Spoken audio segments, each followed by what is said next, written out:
What's the point? I mean, really, what's the point?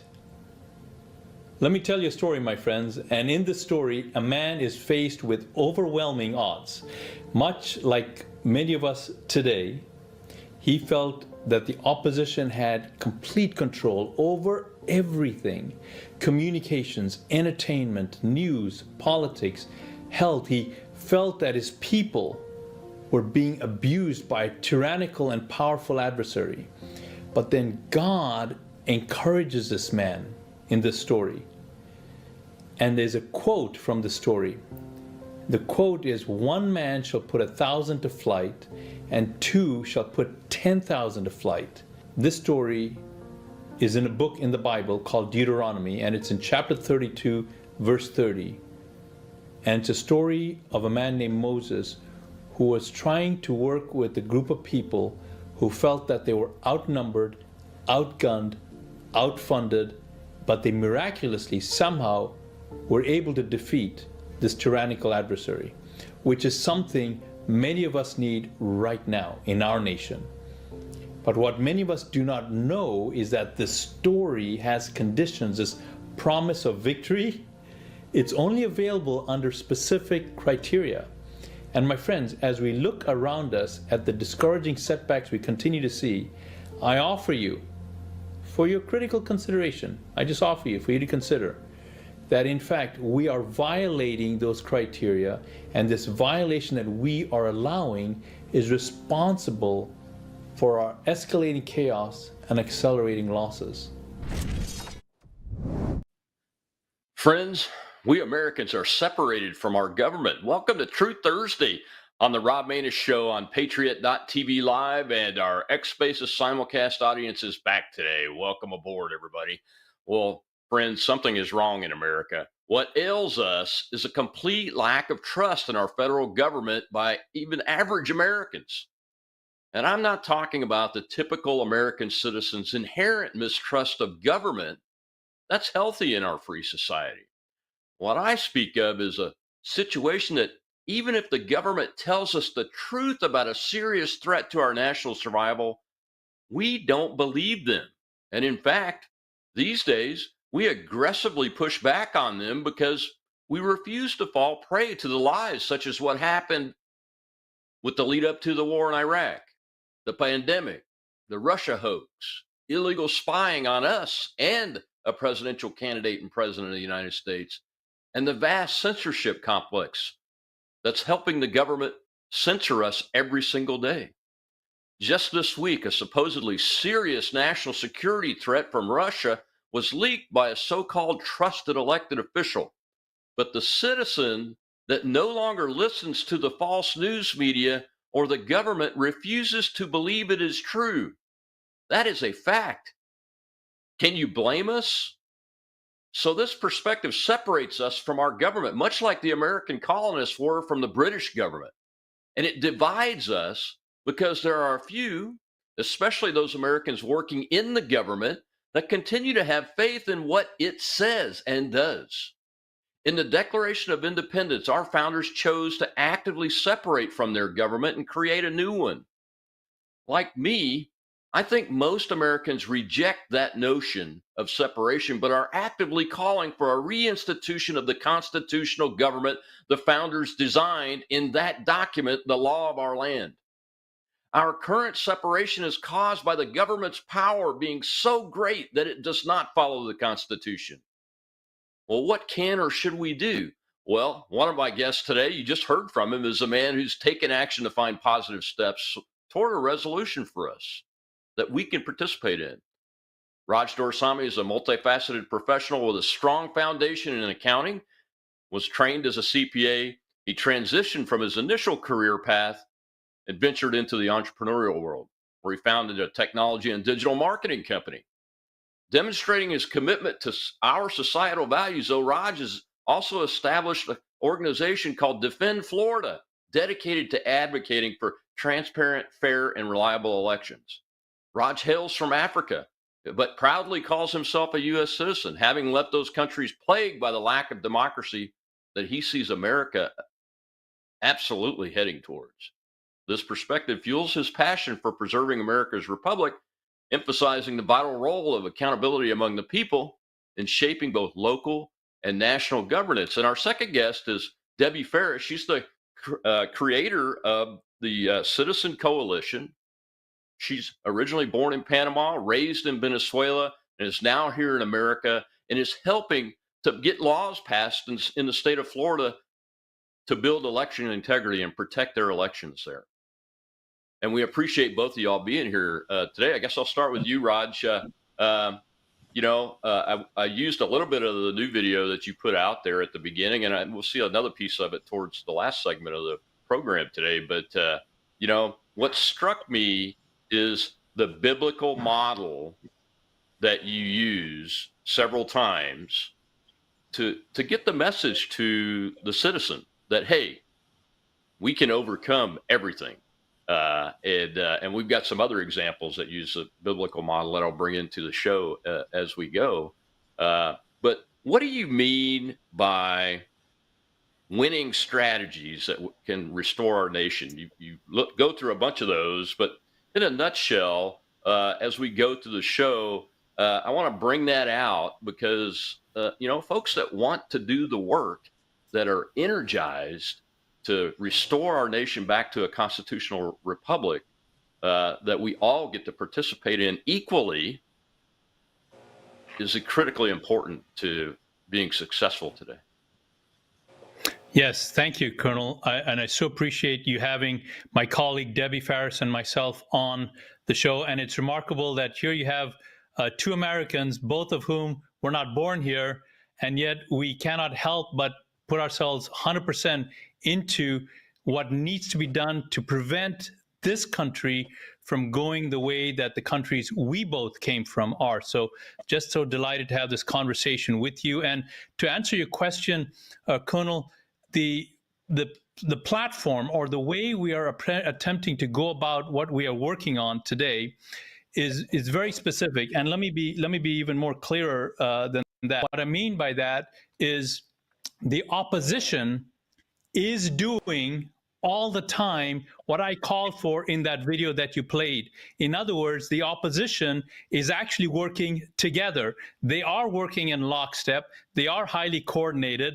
And as I said in that video, a little cheekily, if you don't mind me saying so, but I said that we on the conservatives, we call ourselves independently minded thinkers, free thinkers, and we allow that kind of mindset to have us cannibalize each other and go after each other. So when we look at where we are right now, as you mentioned in your opening comments, it is important that we have a clear view on what the opposition is doing, and more importantly, what we need to do to combat that. So to set the stage, if you don't mind, let me just share with you what has happened in the last 15 days here in Florida, and you'll hear both from Debbie and myself how what's happening in Florida applies to 25 other states that we know of. So to kick that off, I'll refer to our Governor DeSantis, who we worked with so closely, and we're so grateful for his work in 2022. However, since then,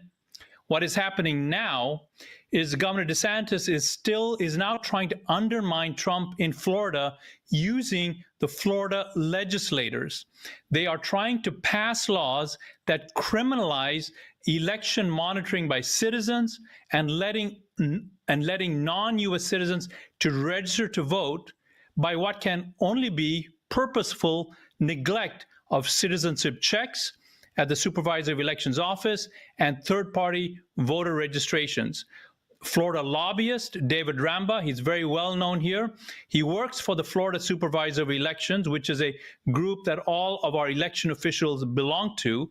And he also works for Democrats, and he also works for anti-Trump Republicans. He is aligned against MAGA to help Governor DeSantis and the Uniparty.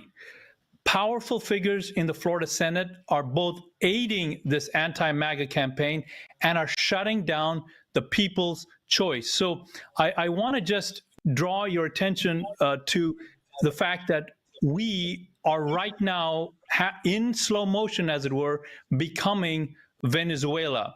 And so this is a very alarming thing because many people have been warning us about this idea, but this is happening right now in real time.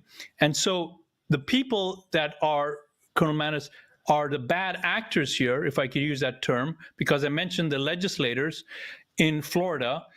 The legislators have been directed to fast track a bill to criminalize volunteers who challenge the election process or criticize the performance of the election staff or lodge a complaint or use their free speech. In fact, if an election worker feels intimidated by you, the member of the public, or feels intimidated by a poll worker or poll watcher, then you could, just by what you wear or what you say, maybe you have a MAGA t-shirt, a MAGA hat on, but if they feel intimidated, you could be punished with the misdemeanor of the first degree. And that's something that we'll be talking about quite a bit on this call. Yeah, that is incredible. I had no idea, which is one of the reasons why I wanted you on here, because you created the Defend Florida organization and been actively involved. Well, let's go over to our Spaces audience. I know we've got a question over there before we hit this first break. But after the break, I want to bring Debbie in here because she grew up in Venezuela, and we'll bring that graphic back up because I want to talk about the security of elections and have her walk us through that graphic, if you don't mind. Go ahead. Our hosts over in X Spaces are Kat, and I think we've got a hand up. Kat? Yep, we do. Go ahead, Matt. It's Kat the Hammer. Colonel, good afternoon, sir. Hi, Matt. Reporting for duty. Take a break. Mighty fine guest. Don't have a question, but I've got a comment. So basically what I'm hearing is Governor DeSanctimonious, his endorsement of Donald J. Trump was disingenuous. He's at his same shenanigans. Duly noted. Thank you. Carry on, Colonel. Well, yeah, thanks, Matt. It sounds like we've got a state that has pretty good election integrity relative to the rest of the swing states, especially that we saw in 2020 and even that we saw in 22, the same swing states like Arizona having major problems. But Florida hasn't had those. But who in the Senate in Florida has so much power that they can get legislation like that even considered, let alone put on the floor, let alone passed? And for that, Colonel, let me switch over to Debbie Farris, and she's going to comment on that because that is a perfect segue for what's going to be actionable here in our state. Debbie? Yes, so thank you, Colonel. I am horrified. I tell everyone that will listen to me, I come from your future. The country where I grew up in is no longer when I was in Venezuela as a child, we were in the top 10 economies of the globe. And sadly, that country is no longer, it's decimated. 25% of Venezuelans have left the country, the best, the most educated, the ones that have the means. And I will tell the audience, there is nowhere else to go. Everybody tries to come to the United States, as you can tell by the border crisis happening right now. So what I'm very, very concerned about is this bill, HB 721, because what it's effectively doing, it is putting those of us that question the results or the processes or the procedures of an election into jeopardy by weaponizing the justice system against us. So now, if I come dressed with a blue blazer, a red tie, and a red hat, am I considered a harassment? That is the fine line that we are walking right now. And this is one of the issues that is very contentious. So we were told that this was to restore civility back into the election environment. But the reality is that when you look at the Office of Election Crimes report for the last 2-3 years, there's no instances of this level of harassment. And we already have in Florida statutes that protect normal people, election workers, elected officials from harassment, intimidation, threat. So why these laws? Well, let's And talk about that on the backside of the break, Debbie. We've got to take our first commercial break. We're talking with the founder of Defend Florida and the founder of and creator of Citizens Coalition about election integrity and what's going on in Florida, which will impact the rest of the United States of America. I'm Rob Maness on Patriot.tv Live. We'll be right back.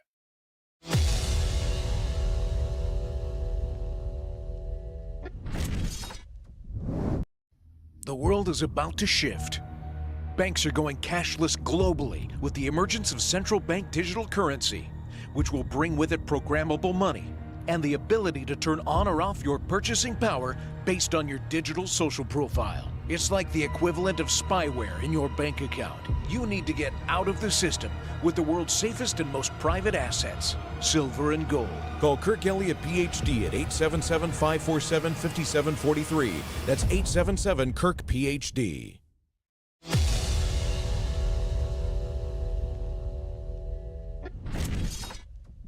We have one yet. Yes, it's true, and yes, it is a crime. Thank you, Cleta Mitchell. Thank you for that explanation. Really interesting and kind of appalling. Thank you, really. Tucker. Cleta Mitchell is somebody with great courage, and she's involved with your litigation and lawsuits and all of this stuff. She literally gave up her whole practice not to get paid. She saw how corrupt it was, how disgusting it was, how dirty it was. And I want to thank you on behalf of everybody in this room and everybody in this country. You are a hell of a lawyer and tough, and that's what we need. Welcome to this week's episode of Who's Counting with Cleta Mitchell. This is a podcast about all things having to do with elections, election integrity, how elections are supposed to be run, how many times they are run in a way where they're not supposed to be run, and what we as citizens can do to make sure that our elections are conducted in accordance with law and ensures that the proper outcome. It doesn't matter. In my view, look, I always have my candidates that I'm for, and the ones I'm for and the ones I'm against. But in the final analysis, I just want to be sure that the outcome is what the majority of people decided they wanted it to be. To me, that's the most important thing. And that's what our podcast is about. That's what the Election Integrity Network is all about. So we hope that you will listen to the podcast, share it with friends, subscribe, visit our website, www.whoscounting.us, and learn about how you can become an engaged citizen in the election integrity movement. Today, I'm extremely happy to introduce you to Raj Doraisamy, who is an engaged citizen in the state of Florida, who's built not only a wonderful project here in Florida, a movement here in Florida, Defend Florida, but also created a network nationwide of citizen patriots who are concerned about the integrity of our elections. So Raj, thank you so much for being here with us today on Who's Counting? Oh, Lita, thank And welcome back to the Rob Maness Show. We're live here on Patriot TV with that man, Raj Doraisamy, and Debbie Ferris of the Citizens Coalition. And I just wanted to show that little montage to remind people, Raj and Debbie, how important election integrity is, and that all of the things that I talked about in my opening monologue that you have talked about on your new video, Raj, that you're going to talk about here in a minute, Debbie, about the road from prosperous and free Venezuela to what it is today, and that we're on it, is so critically important. But it all stems back to election integrity that we did not have in November of 2020, unfortunately, in that national election. And we don't have it down at the lower levels either. I think folks in most states are finding out that it's extremely difficult to have a reliable election that we can have confidence in as citizens. So, Debbie, before the break, you were speaking about the law in Florida that we've been discussing. Why do they think criminalizing me, if I'm a voter in Florida and I see something untoward and report it to the proper authorities, should be a crime? well, let me answer that question by painting a larger geopolitical situation going on here.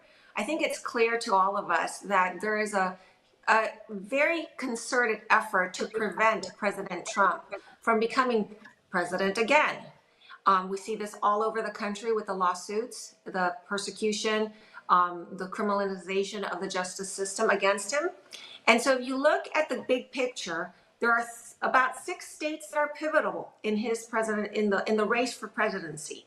And that would be New York, Illinois, and California on one side, and then Texas, Georgia, and Florida. And this is where Florida becomes important.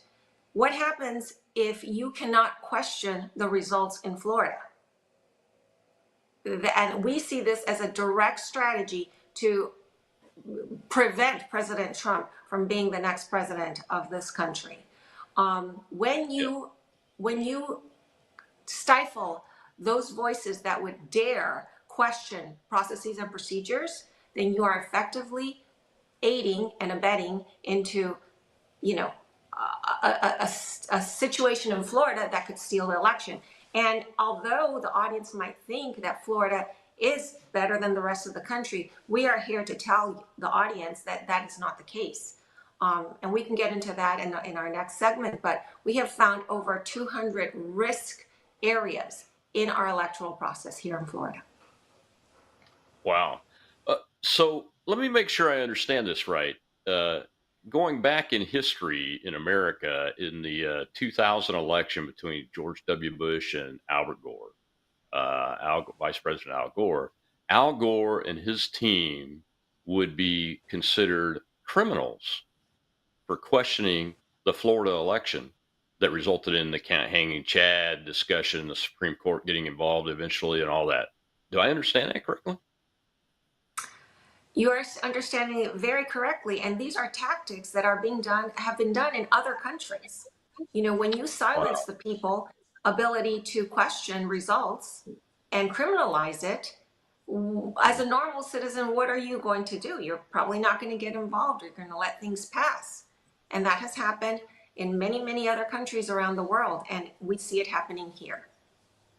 Yeah, and you grew up in Venezuela, Debbie. I wanted to give you a chance to talk through that graphic. You can bring that back up, Mr. Producer. Thank you. Because subverting the elections results in all of these things on the right. Talk us through how they did that. So, how did they subvert their elections that resulted in the society that is it is today, that tens of thousands of people are fleeing and have been for several years? You know, I call Venezuela the test case, the dry run for what's happening here, because I don't know if the audience is aware, but the software that was used to run Dominion through many sales and acquisitions is the same software that was developed in Venezuela. So once Chavez, who became a dictator, was able to change certain things in the Constitution, pack the Supreme Court, he became a dictator for life. Had he not succumbed to cancer, Venezuela would still have him. And right now, Venezuela is under a dictatorship with Nicolas Maduro. So they were very well advised by the Cuban government on how to do this. And they did. And there you have the results. So, you know, we still have a voice here in America. We still have a chance to vote. Once you take away the vote, you have a dictatorship. Just as easy as that. And it's happening in this country. So I would like to sound the alarm, myself and Raj. I think we're very passionate about this cause because we do come from countries where this has happened. And it's a sobering reality. Yeah, and we see on that graphic that the federal government is, and so are state and local governments too. By the way, folks, don't be fooled. This is actually happening at state and local level too. Is attacking and imprisoning political opponents, or trying to imprison one. I mean, President Trump's the prime example of that.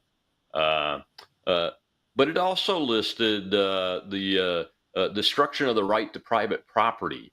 How did that happen in Venezuela? Did they go through the Constitution after they took over all the elections? Is that how they did that? Well, in part, yes. What happened at the top level, you know, Venezuela is a very oil-rich economy. At the top level, they substituted those petroleum engineers and the knowledge base that was available to run those industries with cronies of the presidency, and they nationalized. Well, it was already had been nationalized. At a more local level, you had a lot of cronyism, and so people that had businesses had to pay for protection, or otherwise fines were infringed upon them. It just made the ability to conduct business much more difficult. And now it's a mix of private and government contracts. But it's really quite a challenge to be a Venezuelan and run your business there. It's not a free capitalist society at all. Yeah, and we see moves afoot in the United States to try to take private property under eminent domain more and more for reasons that aren't because it's in the public's interest. It's in the government's interest or in a corporation's interest, Yes. and those kind of things. So yeah, it's very concerning. So what is the status of this criminalization bill exactly? Is it out of the Senate in Florida? So right now, what I would like to urge the audience is to pay attention to what's happening in Florida. Pay attention to what's happening in your own states. I would venture that these bills are either being passed or have been passed. But right now in Florida, we have the opportunity to stop this. Stop it in committee. And that would be advocating to the chairs of the committees, Senator Mayfield and Representative Ingoglia, to not hear this bill and then kill it in committee. Or if it passes through, ask Governor DeSantis to veto this. So we still have measures that we can advocate for. Yeah, I'm glad you're bringing it to our attention. Our audience will act on it, especially if you guys have phone numbers, those kind of things. You can give us, and we'll post it with when we post the videos of the show and everything. But Raj, I mean, this opposition, organized opposition to this bill, even the knowledge that it's in there doesn't come by accident. Talk to the folks about how you created your organization and go back to that biblical model that we've been talking about there, because you've created an organization that actually acts. It takes action. You describe in your video that I watched, the last one, about 8,000 people that were invited to an event, a Zoom event, and 150 or so showed up. But out of that 150, like 30 or less are people that became people that will take action. But that is actually a good outcome. I just wanted to tell you that that's a pretty impressive number to get 30 out of that. I've had places where I've invited 50,000 people, that 200 showed up and less than 10 would sign up to take action. So what's your approach to how you built Defending Florida? And we'll come to Debbie too about the Citizens Coalition and how you put that team together. Yeah, so Colonel, this is a powerful question you asked, because it's not actually me who built the organization, and I didn't quite. I'm not the one who made this happen. And why I brought that up is because in that video you played at the beginning, one of the points that I made in that video is that when Christ was here and he picked 12, he picked those 12 as people that were very diverse. You had Peter, who I kind of call a redneck businessman. He had concealed carry, all right, and he used his weapon.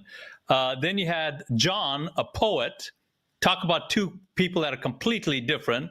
Then you got Matthew, a tax collector. We could call him a Jew in name only, because this guy was despised by everyone in his community as being fake.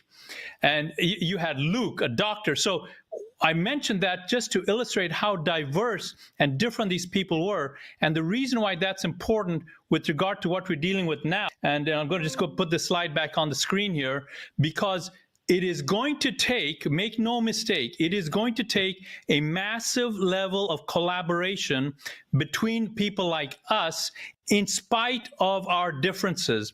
To stop what happened in Venezuela means we're actually trying to stop what happened in Greece, in Rome, in the United Kingdom.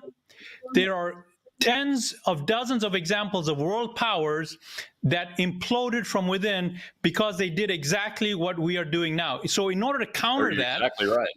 You're exactly right, Raj. We got to take another break, but when we come back, we'll continue that discussion, and I'll have an American example of this model called the Black Road Regiment we'll hear from on the backside of this break. I'm Rob Maness. We'll be back after this message.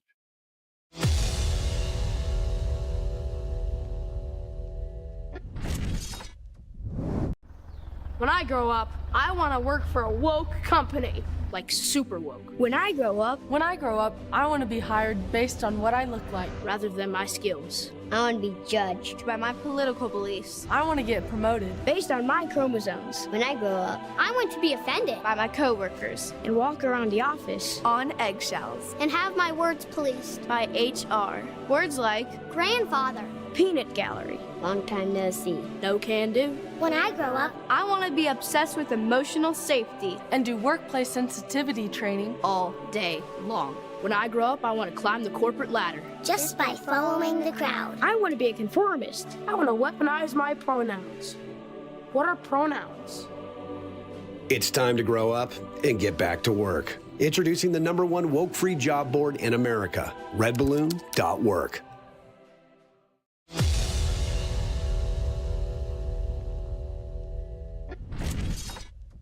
Listen to this. The Black-Robed Regiment was the name that the British placed on the courageous and patriotic American clergy during the founding era, a backhanded reference to the black robes that they wore. Significantly, the British blamed the Black-Robe Regiment for American independence. What an honor. And rightfully so. For modern historians have documented that, quote, there is not a right asserted in the Declaration of Independence that had not been first discussed by the New England clergy before 1763. It is strange to today's generations to think that the rights listed in the Declaration of Independence was nothing more than a listing of sermon topics that had been preached from the pulpit in the 2 decades leading up to the American Revolution, but such was the case. Yeah, you can say, wow, you can do that. Listen to this. Listen to what Tom Jefferson wrote. Quote, pulpit oratory ran like a shock of electricity through the whole colony of Virginia. John Adams said, and I quote, the Philadelphia ministers thunder and lightning every Sunday against that's King George's despotism. What a statement. According to the historian B.F. Morris, he writes, the minister of the revolution were, like their Puritan predecessors, bold and fearless in the cause of their country.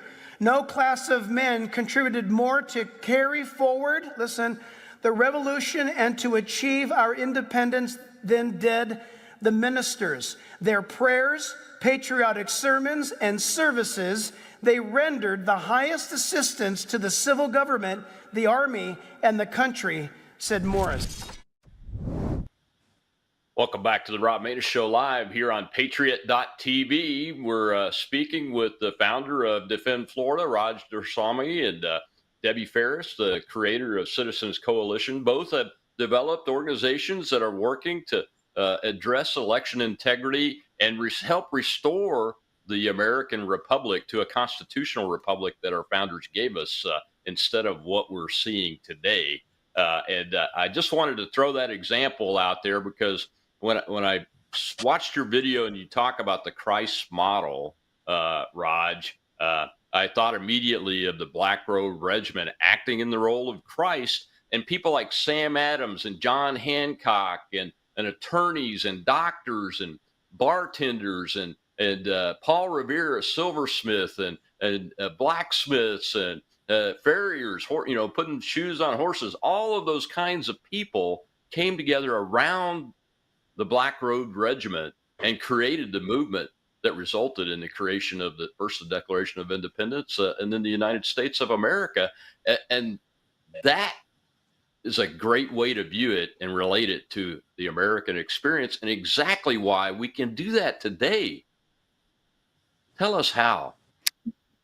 Yes, and as you're watching this and you heard the Black-Robe Regiment, you saw behind the speaker, it said, pray, and there's another word, and the last word was stand.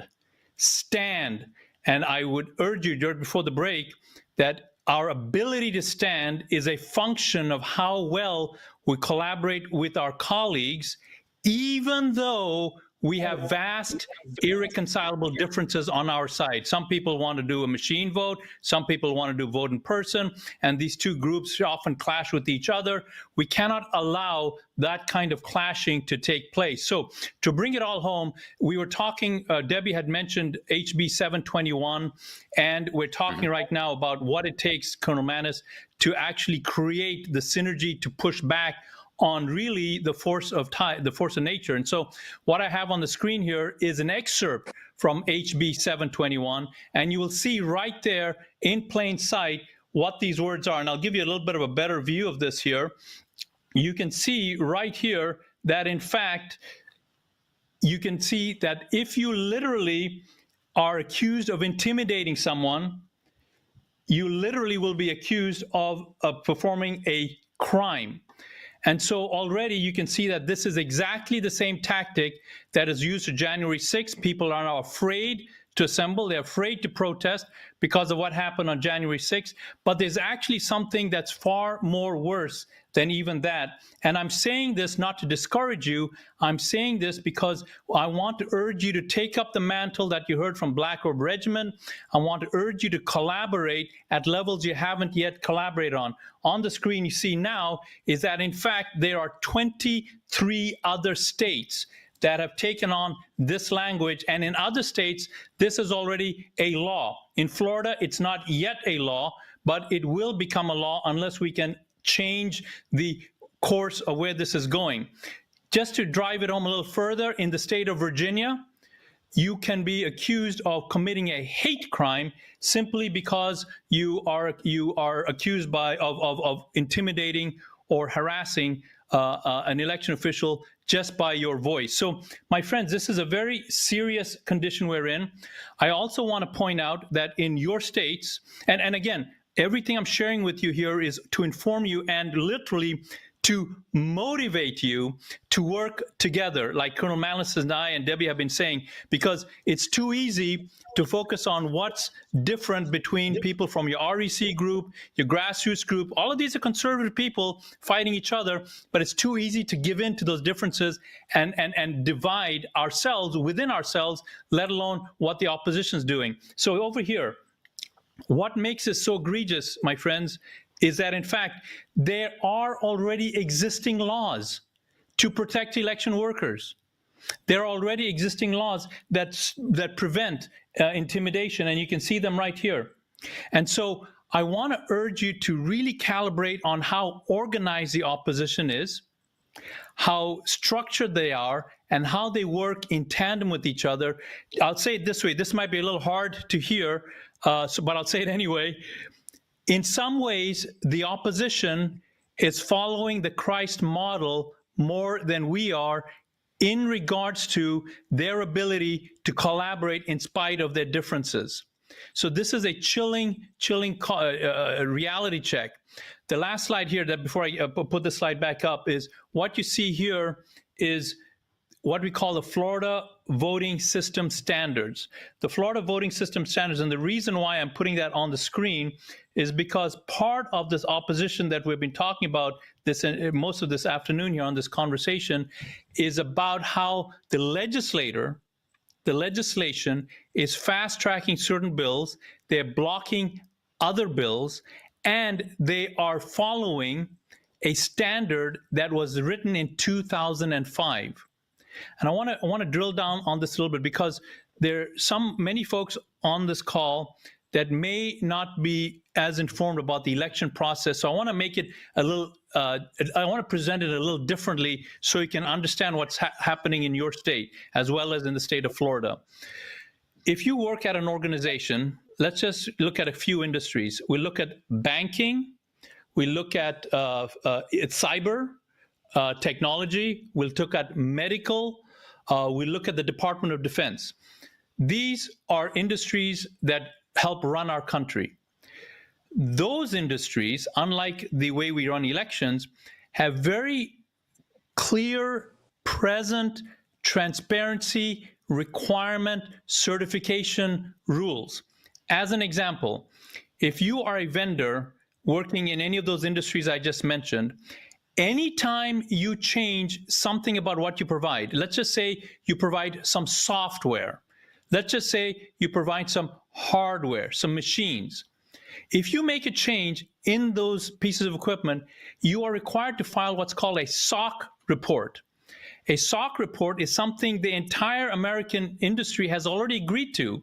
It basically requires a vendor to say, hey, we know that we're providing a very mission critical part of the solution in your organization.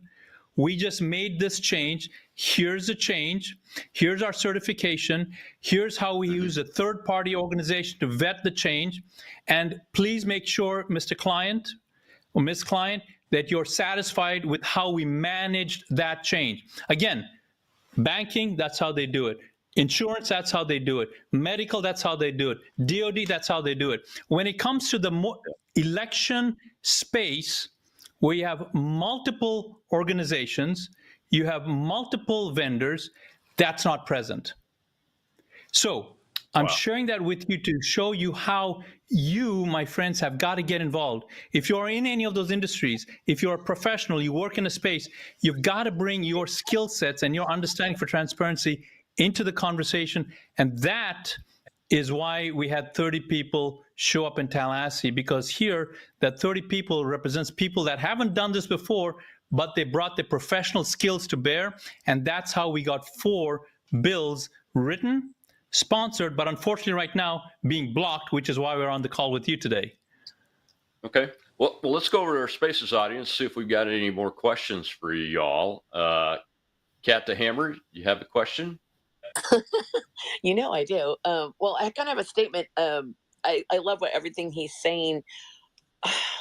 You know, we're dealing with a mentality right now, like you started off, Colonel, with people that no longer trust our government. We've lost all faith in our election process. So we've got a bunch of people on social media that are consistently, and I'll make this quick, are consistently saying, we can't vote our way out of this. Kind of asking your guests, how do we fire back at that and find a way to kind of fight back that negative narrative? Because that's not getting us anywhere. It's certainly not solving anything. Great question. I'd like to hear from each of you all, Debbie and Raj, what you have to say about that. Sure.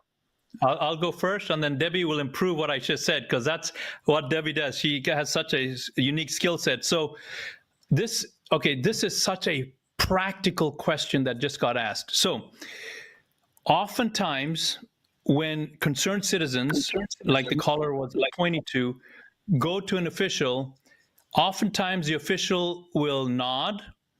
Thank you very much. We need more volunteers like you. You're doing such a good job. And then you are completely ignored. So this is the playbook, right? Think of a football team. This is a playbook. A single player cannot make a touchdown against a highly organized opposition. You literally have to have your own team, but you just can't have your team. Your team has to be choreographed, practice, and follow the same playbook, even though you got different players on your team with different aspirations, different goals, different interests, like I mentioned earlier with the disciples. So the playbook goes like this. Number one, you have a concern. This next thing you want to do is either plug into a group in your area that's taking action, not a group that's meeting socially and talking about the problem, but very much so taking an action. Jesus said, do not be a hearer only, but be a doer as well. So find a group that's a group of doers. Well, Raj, there is no group of doers in my area. Well, okay. Then go to defendflorida.org and you will see the blueprint on how to create a group. I started with one idea and one person, and now it has become a movement representing the entire state. How did that happen? Simply by following the playbook that you'll see at defendflorida.org. It's free. You don't have to register anything. The videos are right there. Once you do that, and I got to stop here I want to hear from Debbie here on this, but once you have the numbers, you then have to take on the mentality like a football game that you are going to go on the field, you're going to attempt to gain yardage, and no matter how many times that defensive pushes you back, you keep going. So it's not good to say, Raj, I placed a call and they didn't get back with me. I'm going to say, did you call him 3 times? Yes, I did. Did you call him 10 times? Yes, I did. Did you call him 30 times? Yes, I did. Did you show up? Did you show up again? Raj, that's just too much. We're asking too much. My friends, that is exactly where we're at.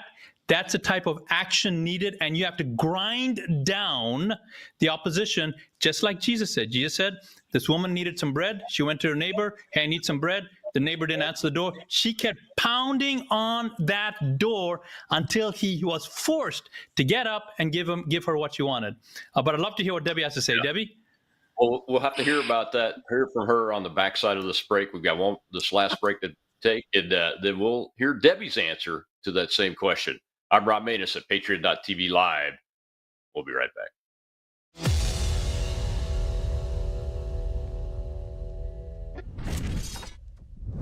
What if this happened to you when you're alone? Or what if it happened here? With MedGuard Alert, you're never alone. You can connect with medical professionals anywhere, anytime. And now MedGuard is introducing our exclusive new Care Watch. If you need help quickly, use it from anywhere to contact medical professionals. No cell phone required. The Care Watch is not only a life-saving medical alert device, it's a revolutionary health monitoring system that checks your blood pressure, heart rate, oxygen saturation, and much more. And here's the best part. If you have Medicaid, you may qualify to get your Care Watch for free. The Care Watch is only available through MedGuard Alert. Call us right now. We have monitoring programs starting as low as $1 a day. The call is free, activation is free, shipping is free, and no contract is required. Remember, with Medicaid, you may qualify to get your Care Watch for free. Don't wait. Call us to get your Care Watch right now. Operators are standing by.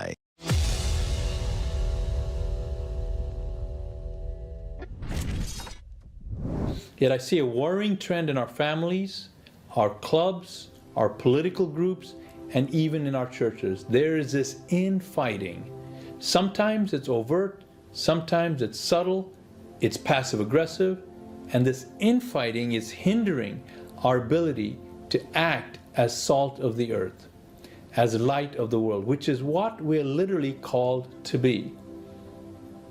There are tens of millions of us that want good for our country. How come it seems that with that large number, we feel helpless? We feel like pawns. These internal squabbles is a cancer that is impeding our momentum. Of course, there will be those who will justify their self-righteous indignation at their peers. They will look down on their nose and say, oh, well, I'm a rugged individual. I believe in rugged individualism, and that person, well, they're a rhino, she's a plant, she's internal opposition, they're not MAGA enough, they're too MAGA, or whatever. Be careful. While your intentions may be good, your actions are cannibalizing us. And consider, you don't have the slightest clue about the necessity of operating as a single, highly choreographed, highly synchronized professional unit in order to defeat our adversary. Welcome back to the Rob Maness Show Live. We're talking with that man right there, Raj Darswamy and Debbie Ferris of the Citizens Coalition. Debbie, before the break, Raj was giving his answer to that question, which is really what that clip was about, too. How do we address the people that are the naysayers, the dividers on our own side, amongst our own team? Go ahead, Debbie. So the first thing I would say to the audience is, if you think showing up to vote is what you need to do, that's like that's the last century. We are in a crisis, as everybody can probably assess. So we have to up our game. And that game is exactly what Raj was saying. We've got to collaborate with each other. One of the things that I like to make sure when I'm working with the team is that we all get, and as a colonel, I'm sure you understand this probably far better than I do, we have to operate on a mission. What is the mission?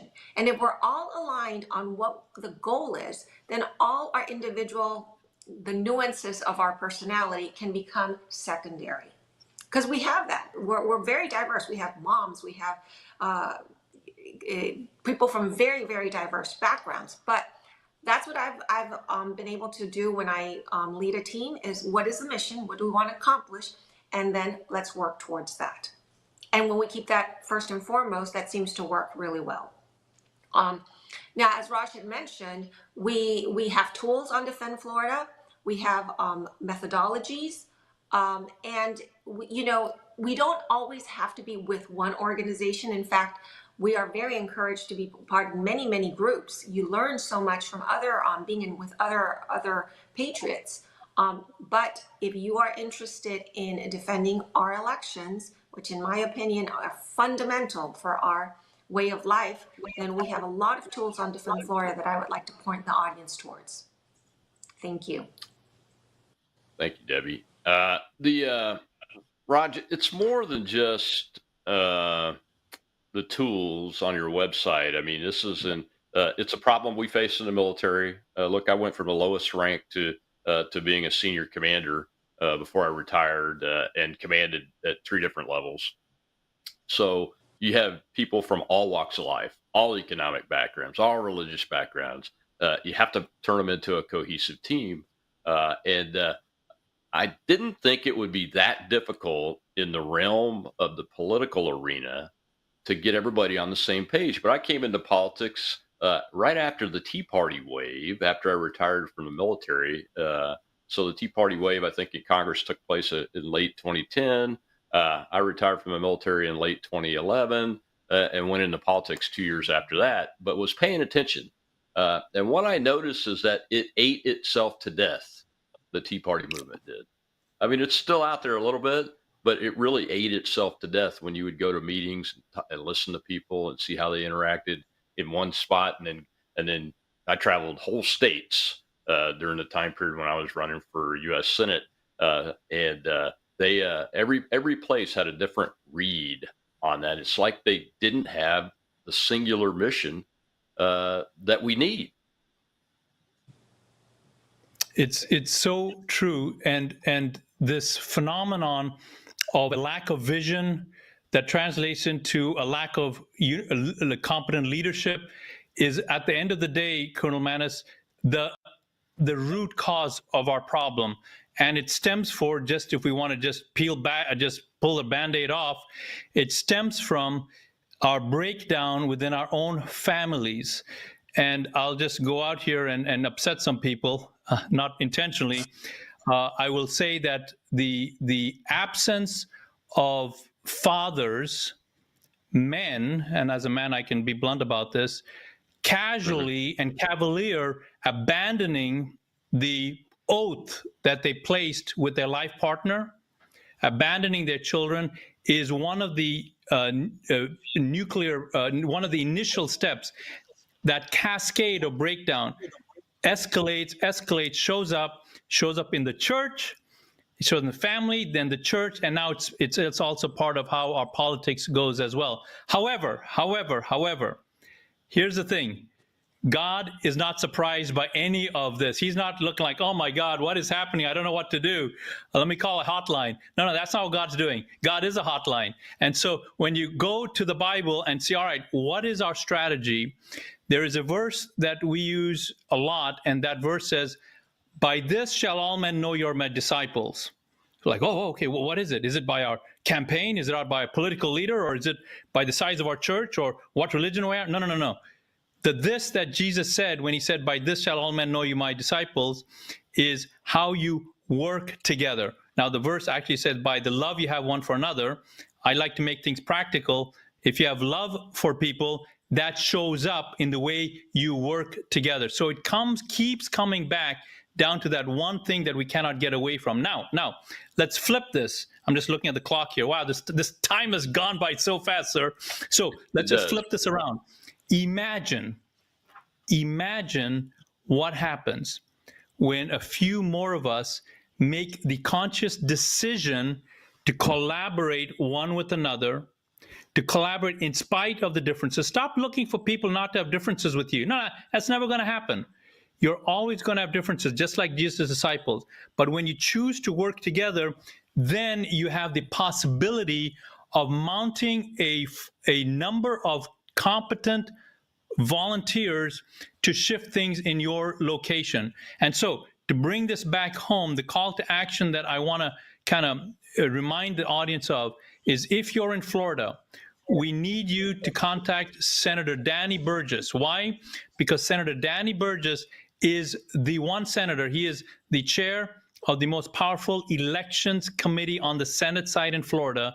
He, by himself, has the opportunity and the authority to put the 4 bills that stand for only U.S. citizens voting, that stand for protecting our ballots, that stand for hardening our election process against AI threats, that stand for making our vote by mail better than it is right now.